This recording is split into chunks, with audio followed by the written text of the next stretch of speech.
السلام عليكم ورحمة الله وبركاته. የዛሬው መድረክ ድል አድራጊነት የሚለው መንፈስ ከጧት ጀምሮ ስንሰማ ስትሰሙ ቆይተናል። ምንድነው ድል አድራጊነት? ከለውጥ ጋር አያይዤ የተወሰነ ቆይታ አብረን እናደርጋለን። እስልምና ውስጥ አላህ Subhanahu Wa Ta'ala ስለ ድል ያነሳቸውን ጽንሰ ሐሳቦችን በመናይበት ጊዜ አራት ነገሮች ዙሪያ ይሽከረከራሉ። የመጀመሪያው ድል ለማድረግ የሚያበቃ የአስተሳሰብ ውቅር ወይም ማይንድ ሴት ሲሆን፣ ሁለተኛው ደግሞ ለድል የሚያበቃ ቀልብ ነው። ሶስተኛው ደግሞ ለድል የሚያበቃ ከዝግጅት ጋር የተያያዘ በእጅ መስየዋለው እጅህ ላይ ምን አለ የሚል ነው። አራተኛው ደግሞ እግር ተመስሎ ቁርአን ውስጥ መጥቷል። ለምሳሌ አላህ ይህንን አንሳብ ሲያነሳ ኢን ተንሱሩላህ የንሱሩኩም ወዩሰቢት አቅዳመኩም፣ እግራችሁ እንዲጸና በዛ በፍልሚያ ሜዳ እንዲጸና ያደርግላችኋል ይላል። እነዚህ አራቱ ነጥቦች ከለውጥ ሳይንስ ጋር ያይዤ እንዴት ነው በህይወት ዘመናችን እንደ አንድ ሙስሊም ሰው፣ እንደ አንድ ኢትዮጵያዊ ዜጋ፣ እንደ አንድ ግለሰብ ድል አድራጊ በሁሉም መስክ እንዴት መሆን እንችላለን የሚለውን ጥቂት ቆይታ አብረን እናደርጋለን። ድል ስንል ዘርፉ ብዙ ነው። የትግሉ ሜዳ እንደሚበዛው በእያንዳንዱ ትግል ሜዳ ላይ ድል አለ ማለት ነው። ብዙ ጊዜ ትኩረት አድርገን የምንወስደው ከጠላት ጋር የሚደረግ ትግል፣ ከወራሪ ጋር የሚደረግ ትግል ትናንት የተከበረውን አይነት ሀገርንም ይሁን ማህበረሰብን ለማጥቃት በግለሰብ ደረጃም ይሁን ጥቃት ሲሰነዘር ያንን መክቶ በድል ከማሸነፍ ጋር አያይዘን ልናየው እንችላለን። እስቲ በመናባችሁ ሳሉልኝና የኛ ወገን የምንለው በዚህ በኩል በቀኝ በኩል በዚህ አለ ጠላት የሚባል ማንም ይሁን ማን ልክ ኢነ ሸይጣን አዱወ ለኩም ፈተኺዙሁ አዱዋ እንደተባለው ሸይጣንም ይሁን ሌላ ፊዚካል ወራሪ ሀገርም የመጣ ይሁን ማህበረሰብም ላይ ያደረገ ይሁን በዚህ በኩል ጠላት አለ። የድልን ኮንሴፕት በደንብ እንድትረዱልኝ ፈልጌ ነው። የኛ ወገን እዚህ ጋር ቆሟል፣ በዚህ ወገን ደግሞ ጠላት አለ።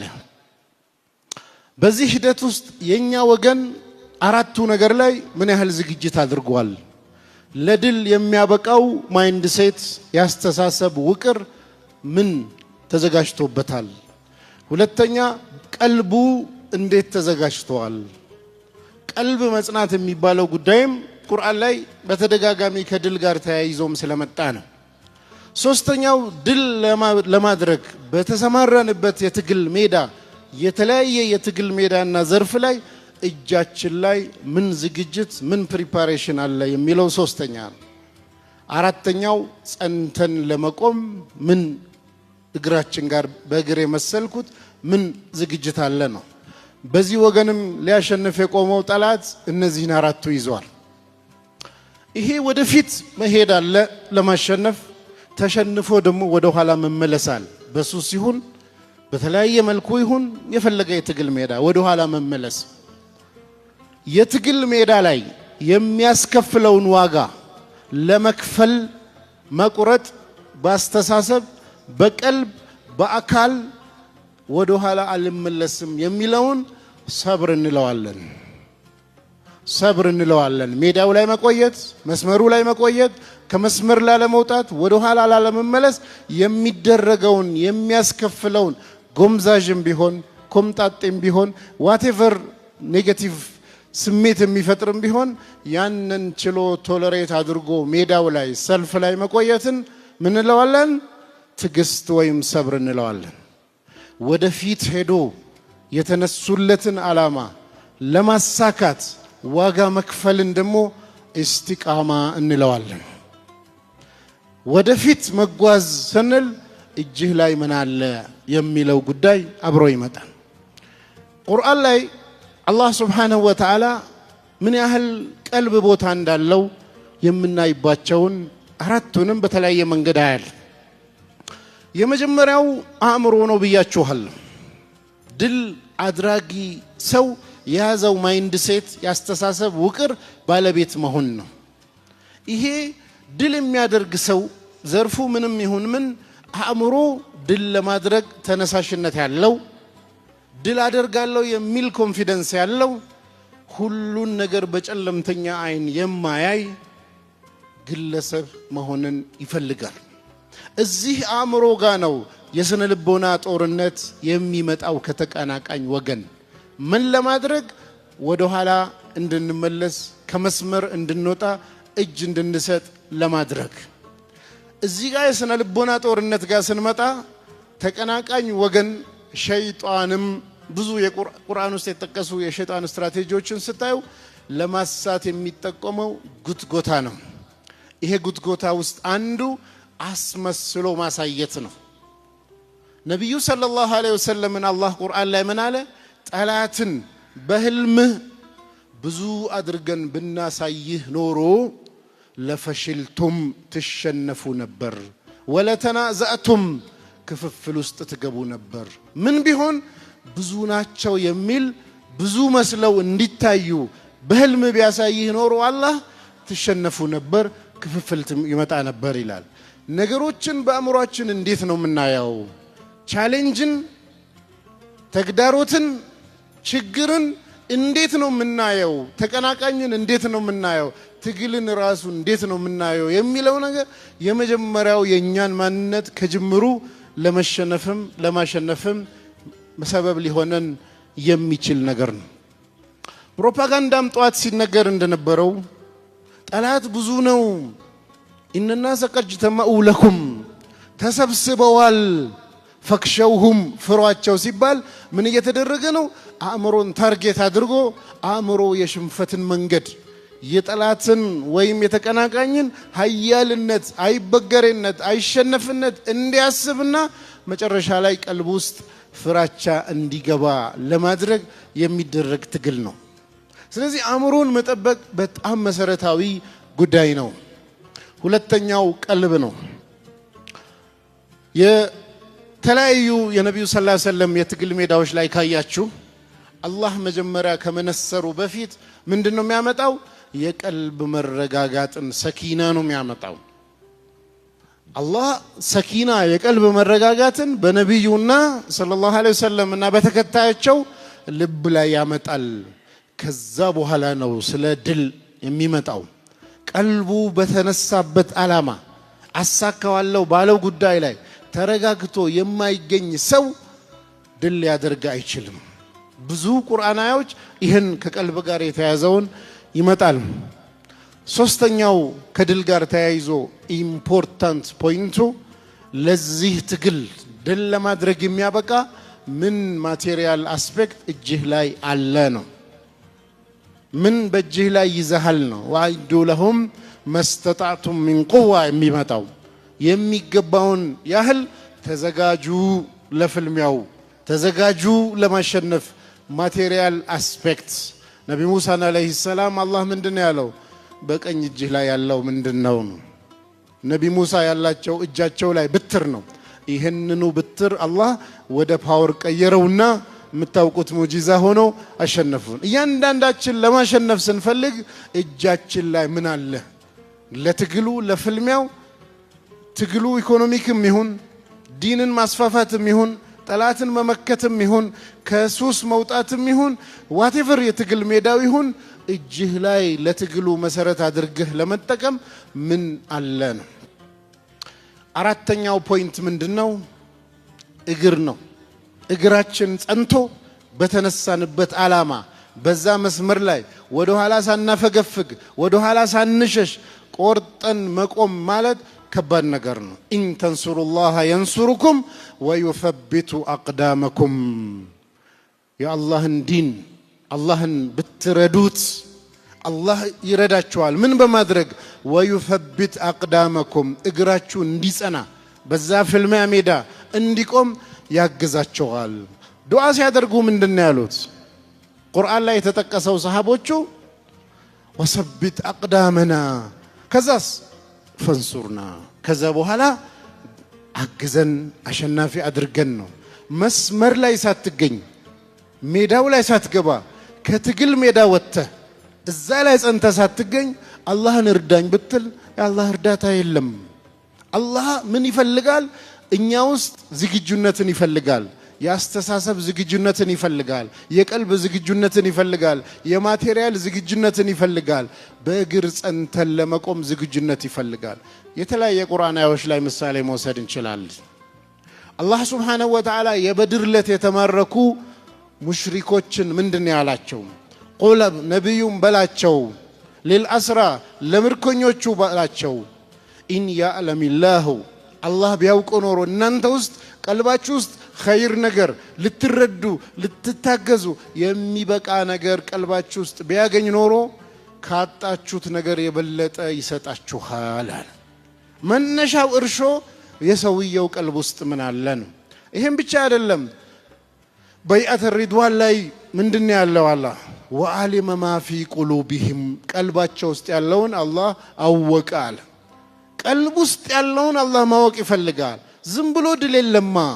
አላህ ማን ነው ታጋይ ማን ነው ታጋሽ የሚለውን ማየት ይፈልጋል።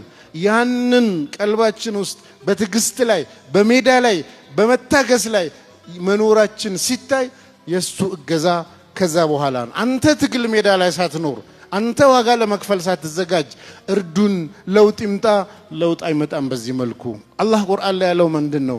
ኢነላህ ላ ዩገይሩ ማ ቢቀውሚን ሐታ ዩገይሩ ማ ቢአንፉሲሂም አላህ በህዝቦች ላይ ያለን ሁኔታ አይቀይርም።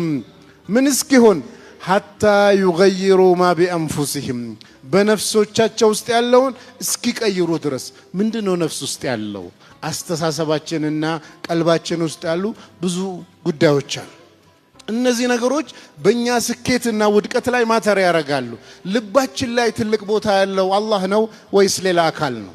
ልባችን ላይ ትልቅ ቦታ ያለው ያ እያስቸገረን ያለው ሱሰኝነት ላይ ምርቃና የሚባለው ጫት ይሁን ሐሺሽ ይሁን ሺሻ ይሁን ዋቴቨር ራሃ የሚባለው ትልቅ ቦታ ይዞ ከሆነ ለውጥ መምጣት አይችልም። ለውጥ መምጣት የሚችለው ለውጡ በእኛ ትልቅ ቦታ ሲይዝ። አላህ ከሞት በኋላ ህይወት የለም ላሉ ሰዎች ምንድን ያላቸው? በላቸው አለ ኩኑ ሂጃረተን አው ሀዲደን ብትፈልጉ ድንጋይ ሁኑ ብትፈልጉ ብረት ሁኑ አላህ ከሞት በኋላ ይቀሰቀሳቸዋል። ወይም ደግሞ ኸልቅን ሚማ የኽቡሩ ፊ ሱዱሪኩም በእናንተ ልብ ላይ ትልቅ ቦታ ያለው የፈለጋችሁትን እሱን ሁኑዋል። ምንድነው የኔ ፖይንት? በእኛ ቀልብ ላይ ትልቅ ቦታ ያለው ምንድነው ነው? ቀልባችን ላይ ትልቅ ቦታ ያለው ነገር ህይወታችን ላይ ተጽዕኖ ማምጣቱ አይቀርም። ይሄን አራቱን ነገር ላይ የሚኖረን ተነሳሽነት ዝግጁነት ይሄን አራቱ ነገር ላይ ያለ ጥረትና የአሸናፊነትን መሰረት የያዘ ውስጣችን ካለ የተለያየ አይነት የትግል ሜዳ ላይ የሚኖረን ትግል በአሸናፊነት በድል አድራጊነት እንወጣለን። አንዳንድ ጊዜ እነዚህ ነገሮች ረስተን በአላህ ብቻ ተወኩል ብንል አይሆንም። አላህ ቀልባችንን ማየት ይፈልጋል። ምን ያህል በራሳችን ጥረት አድርገናል? እዚህ ላይ በትኩረት ማየት አስፈላጊ ነው። እነዚህ አራቱን ነገሮች ምንድናቸው? ማይንድ፣ ሀርት፣ ልብ፣ እጅ። ዝግጁነቱን እጅ ላይ ምን አለ ነው። አራተኛው ፉት ወይም እግር። እነዚህን አራቶች ከአድካር ቼንጅ ሞዴል ጋር አያይዤ በለውጥ መንገድ ለማየት እንሞክራለን። አንድ ሰው በህይወት ዘመኑ ሊለወጥና ስኬታማ መሆን የሚችለው ምን ሲያሟላ ነው የሚል ላይ የተለያዩ ጥናቶች ተደርገዋል።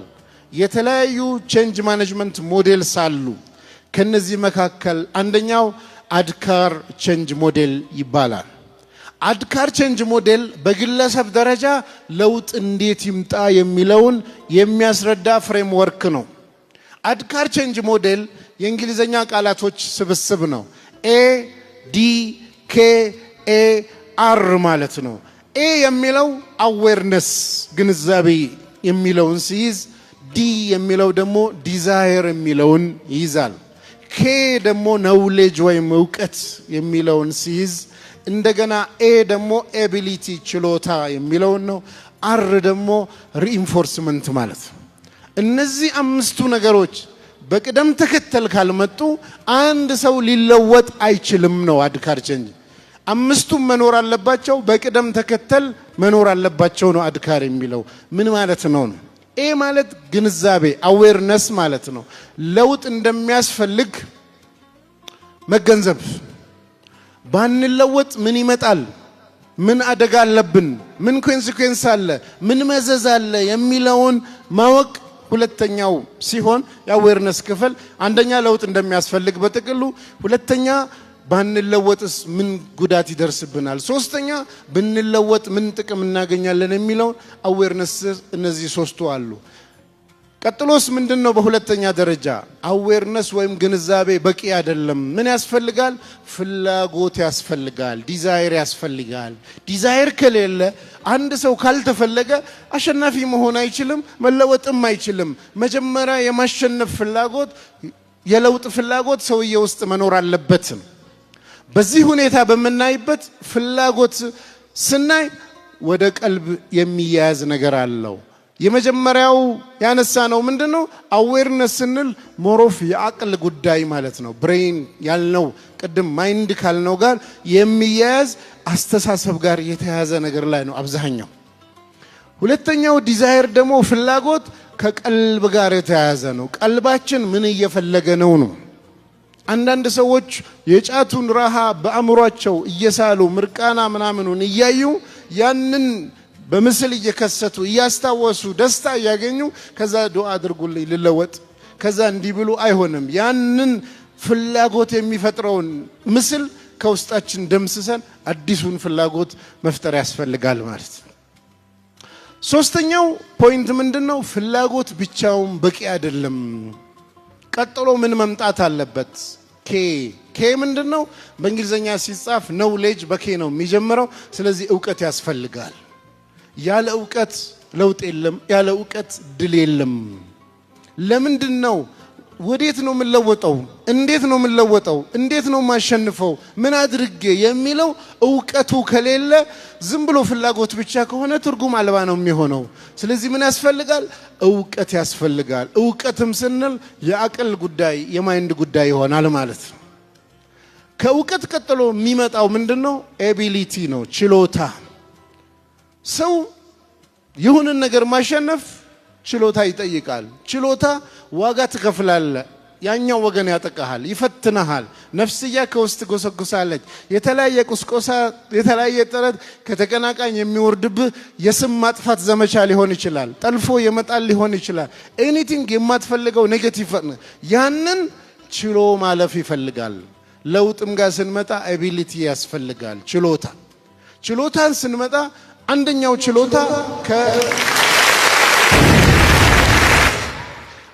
ችሎታ ከልብ ጋር የተያያዘ ነው። ልባችን በዛ መልኩ በተለያየ መልኩ ተድሪብ ጥረት ወይ ትሬኒንግ አድርጎ ወይ ልክ እንደዛው ተርቢያ አግኝቶ ልባችን ላይ ሬጂስተርድ የሆነ የተመዘገበ ያስፈልገዋል። ቀጥሎ ደግሞ ችሎታ ስንል ፊዚካሊ የእጅ ጉዳይ፣ እጃችን ላይ ምን አለ የሚለው ጉዳይ ጋር ይያያዛል። ዕውቀትና ችሎታ መሃል ምንድነው ያለው ልዩነት? አንዳንድ ሰዎች ማወቅን እና መቻልን እኩል አድርጎ ያያሉ። ማወቅ መረጃውን አእምሯችን ውስጥ መመዝገብ ሲሆን፣ መቻል ግን በተግባር ተለማምዶ ነገሩን ማድረግ መቻል ጋር የተያያዘ ነው። ይሄ ኖውሌጅ ዕውቀት የምንለው የመረጃውን ሴቭ ማድረግ አእምሯችን ላይ መረጃው መኖር ሲሆን፣ ክህሎት የምንለው ችሎታ የምንለው ግን ተግባር ጋር የተያያዘ ነው። ለምሳሌ አንድ አስተማሪ ተማሪዎቹን ሰብስቦ ስለ ውሃ ዋና አስተማራቸው። ውሃ ዋና ማለት እንደዚህ ነው፣ እጅን ማንቀሳቀስ ነው። በሆድ ትተኛለህ፣ እግርህን ታወራጫለህ፣ እጅን ታወራጫለህ፣ ከዛ እንዲህ ታረጋለህ ብሎ ለክፍል ሙሉ ተማሪ አስረዳቸው። ፎቶግራፍ አሳያቸው፣ ሰው ሲዋኝ ቪዲዮ ያሳያቸው። አሁን ስለ ውሃ ዋና ገብቷቸዋል ብሎ ፈተና ፈተናቸው። ሁሉም ደፈኑ። በሉ አሁን ኑ ወደ ወንዝ ብሎ ወንዝ ወሰደና በልዋኙ ሲል ሁሉም ተበሉ። የመጀመሪያው ዕውቀት ይባላል። ምን ማለት ነው? ስለ ውሃ ዋና በአእምሯቸው ውስጥ መረጃን ይዘው ሴቭ አድርገው ሜሞራይዝ አድርገው ሲጠየቁ መመለስ መቻል ዕውቀት ነው። ክህሎት የሚባለው ግን ካልገባህ አይሆንም። ገብተህ ተወራጭተህ ተንደፋድፈህ ሞክረህ ነው መቻል። 100 ዓመት ሰው ውሃ ሲዋኝ ብታዩ በ101ኛ ዓመት መቻል አትችሉም። ገብታችሁ ነው መሞከር።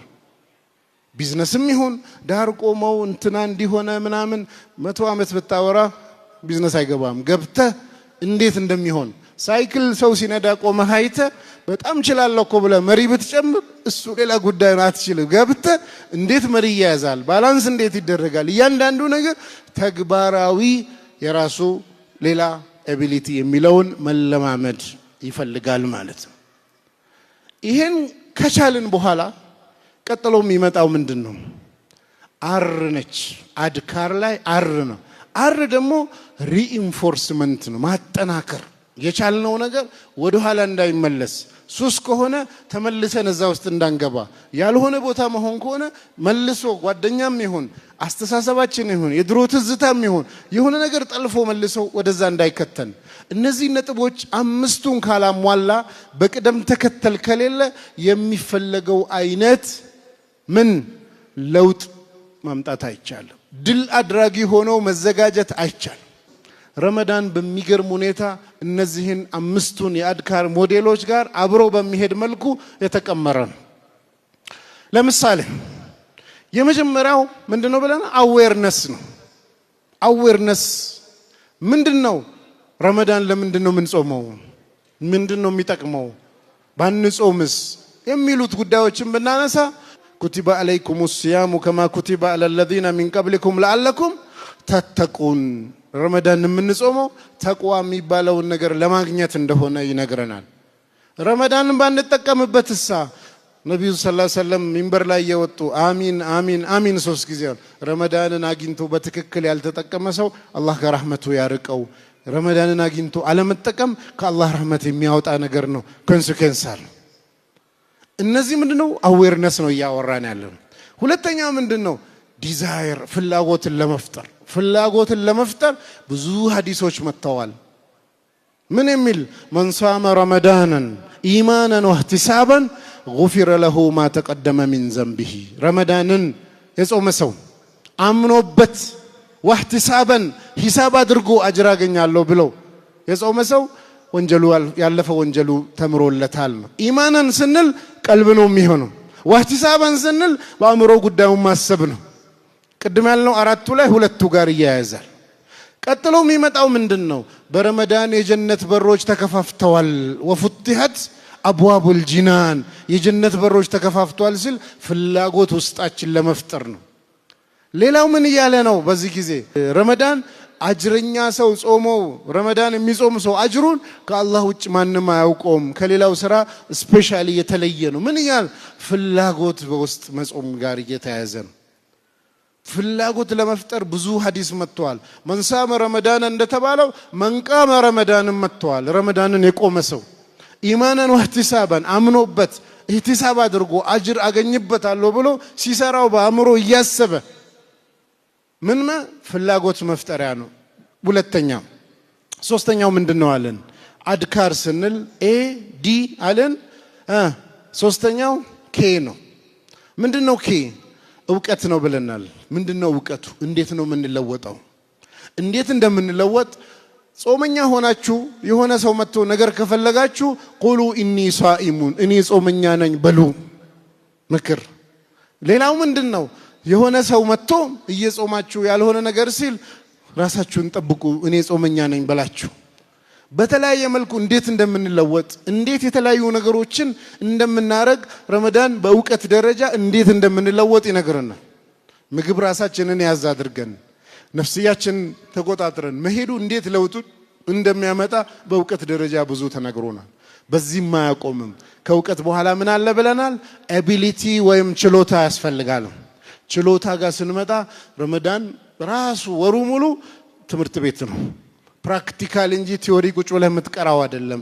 ገብተህ ጾመ ተርበይ ነው። ሀብታም ነህ፣ ሚሊዮነር ነህ፣ ቢሊዮነር ነው የራስ ጉዳይ። አሁን ግን ምግብ እያለ እንደ ደሆቹ ትጾማለህ። ደሃዎች የሚራቡትን ትራባለህ። ህመማቸውን ይሰማሃል። ምን ያረገ ነው? መራብን ያለማመደ ነው። ሌላ ጊዜ ዚና ላይ የሚወድቅ ሰው አሁን ሚስትህ አጠገብህ እያለች ከዚህ ሰዓት እስከዚህ ሰዓት ግብረ ስጋ ግንኙነት ማድረግ አይቻልም፣ የግድ ልመድ። ያን ብቻ አይደለም፣ የተለያዩ ውሃ መጠጣት ምናምን ነው። ከዚህ ሰዓት እስከዚህ ሰዓት አይቻልም። ተጠምተ ራስን ይዘ እየተንደፈደፍ ትለማመዳለህ። ራስን መቆጣጠር፣ ፍላጎትን መቆጣጠር፣ አእምሮ ያልሆነ ቦታ እንዳይሆን፣ እነዚህን ሁሉ ፊዚካሊ ችሎታውን ለማምጣት የሚደረግ ጥረት ነው። ከችሎታው በኋላ ምንድነው? ሪኢንፎርስመንት ይመጣል፣ ማጠናከር። ረመዳን አሁንም 30 ቀን ጾማችሁ አይተዋችሁ ምን ይመጣል? መንሳመ ረመዳንን ثم أتبعه 6 من شوال ረመዳንን የጾመ ሰው ከዛ 6 የሸዋል ጾምን ያስከተለ ሰው አመት ሙሉ እንደ ጾመ ይቆጠራል። ረመዳን ላይ ቀጥሎ በፍላጎት ይተለቀቃል፣ ግን አጅሩ ይነገራል። ያኔ ልጹም አልጹም ጥረት ያደረክ የግድህን ዋጅብ አይደለም፣ ግን አጅሩ ትልቅ ነው ሲባል ምን ይለቅህና ይሞክራል። የተለማመድከው ነገር ምን ያህል እየሰራ ነው። ያም ብቻ አይደለም፣ ኢሚዲየትሊ ምን ሰኞና ሐሙስ ጾም ይመጣል፣ አያመል ቢድ ጾም ይመጣል። በዛም ሳያልፍ ምንድነው ልክ ረመዳንን ሸዋልን ጨረሰ ስትመጣ የዙልሂጃ 10 ቀናቶች እንደገና ጾም ከአንድ ወር በኋላ ጾም ያመጣብሃል። ልክ አዲሱ አመት ሲመጣ አሁን ምን ያመጣብሃል? አሹራ ቀን ጾምን ያለማመደ ይሄዳል። ፕራክቲካሊ ምን ሪኢንፎርስመንት ባህሪ ማጠናከር ምንድነው? ዳዓዎቻችን ስለ እስቲቃማ ይሆናሉ ያን ጊዜ። ለምን? ሪኢንፎርስመንት ነው። ሪኢንፎርስመንት ስንል ጸንቶ በሁለት እግር እዛ መስመር ላይ መቆም ማለት ነው። ከዚህ ጋር የተያያዘ ነው። በህይወታችን ውስጥ ዘርፉ ምንም ይሁን ምን ለውጥን እንፈልጋለን፣ ስኬትን እንፈልጋለን። ስለዚህ ምንድነው አእምሮአችንን መጠበቅ ኢምፖርታንት ነው። ቀልባችንን መጠበቅ ኢምፖርታንት ነው። በእጃችን ምን ይዘናል የሚለውን የእውቀት የክህሎት የተለያዩ ዝግጅቶችን ግምት ውስጥ ከቶ የመዘጋጀት ሁኔታ ነው። አንዲት ምሳሌ ብቻ አንስቼላችሁ ላቁም። አእምሮ ላይ ብዙ ሰዎች ከራሳቸው በታች ያለን ሰው ያያሉ። አሁን ስለምትሰራው ስራ ካንተ የሚበልጠው ጋር ነው ራስን የምታነጻጽረው ወይስ ከሚያንሰው ጋር ነው? ጠላት አለብን ብለናል ቅድም። ጠላቱ ሸይጣን ነው። እዚህ ጋር ሸይጣን ምን ያደርጋል? ይመጣና 5 አውቀት ሰላት መስጂድ የሚሰግደውን ሰው ማሻአላህ ሁሉንም ሰላት መስጂድ እየሰገድክ ነው አልহামዱሊላህ በል ይልሃል። ላንተ አዝኖልህ አይደለም፣ ደስ ይልህና አልহামዱሊላህ ትላል። ከዛ አስቀጥሎ ምን ይላል? ስንት ሰው ቤቱ ተኝቷል በዚህ ሰዓት፣ ስንቱ ሰላት ቤቱ እየሰገድን፣ አንተ እኮ ከስንት ሰው ትበልጣለህ ይላል። ከዛስ እበልጣለሁ የሚል ስሜት ውስጥ ይፈጠራል። የቀረው ላይ ትረት አድርገ በኹሹዕ በጡማኒና በተሻለ መልኩ መስገድን አላማ ማድረግ ሲገባ ካንተ በታች ያሉትን ታይና እኔ ይሻላለሁ የሚል ስሜት ይፈጥራል። ቤትም የሰግደው ጋም አያቆምም። እሱ ጋም ሄደው ምን ይላል? ለሱም ዝም አይለውም። 5ቱን አውቀት ሰላት መስጂድ ሰግደሃል፣ ሱብሂን ግን በሰዓቱ ቤት ሰግደሃል ይለዋል ሰውየው። ማሻአላህ። ከዛ ስንት እኮ ተኝተዋል በዚህ ሰዓት ሰላት ፀሐይ ከወጣ በኋላ የሚሰግድ ስንትና ስንት ሰው አለ ይላል። ከዛስ እኔ በጣም ምበልጣቸው ብዙ ሰዎች አሉ የሚል ስሜት ይፈጠራል። ያ ፀሐይ ከወጣ በኋላ የሚሰግደውም ጋር ይሄዳል።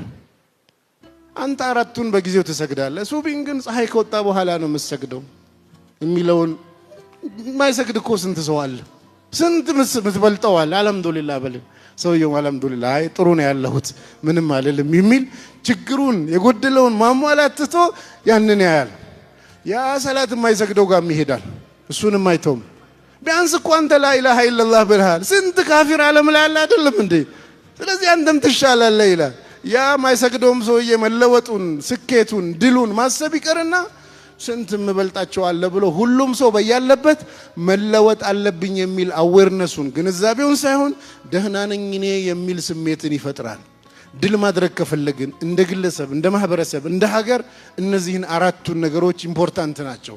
ድል ለማድረግ የሚያበቃ አስተሳሰብ ማይንድ ሴት መገንባት፣ ድል ለማድረግ የሚያበቃ የአላህ እገዛ የሚያስገኝልን ቀልብ ባለቤት መሆን፣ 3ኛ ድል ለማድረግ የሚያበቃ ፕሪፓሬሽን ዝግጅት ተግባራዊ እጃችን ላይ ምን አለ፣ 4ኛ ድል ለማድረግ የሚያበቃ ጽናት ወይም በእግር የመሰልኩት ነው። እነዚህን አሟልተን ድል አድራጊ እንድንሆን እጋብዛለሁ። ሰላም አለይኩም ወራህመቱላሂ ወበረካቱ።